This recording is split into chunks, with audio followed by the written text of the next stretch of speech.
kanyang kapwa. Ama, kayang tanggapin ang iyong sinabi mo. Sa 4 na taon na wala ako, at sa mga panahon iyon, inakala ko, babalik ako na may mga dalang karangalan. Pero ano pong mga nakita ko? Ganto ba? Ganto ba ang dapat na mangyari? Sinabi sa akin, Pedro Ibarra, ang iyong sinabi at ang iyong dinanas. Kung saan, ikaw daw ay inapin, pinahirapan, ikinulong.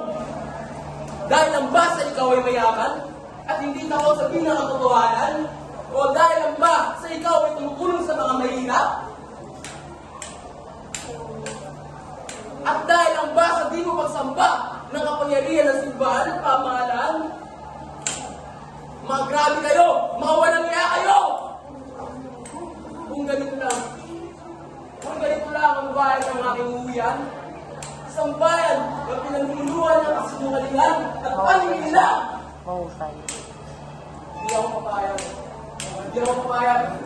Hindi ako papayag na magdusa ang ating mga kababayan. Hindi na ako papayag na magbulag-bulagan sa pagdusa ng ating mga kababayan. Ngunit paano ako manlalaban kung ang mismong kalaban ko ay batas, relihiyon, at ang mismong bulok na sistema na pumapaligid sa bayan na ito.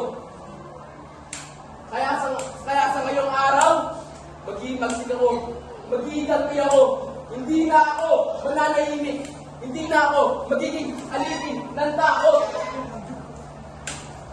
Kaya Ama, pinapangako yan sa'yo, hahanapin ko ang justisya. At sa ngayong araw na ito, haharapin ko ang mga pagsubok na pumapaligid sa bayan na ito. Muli, ako si Juan sa mula sa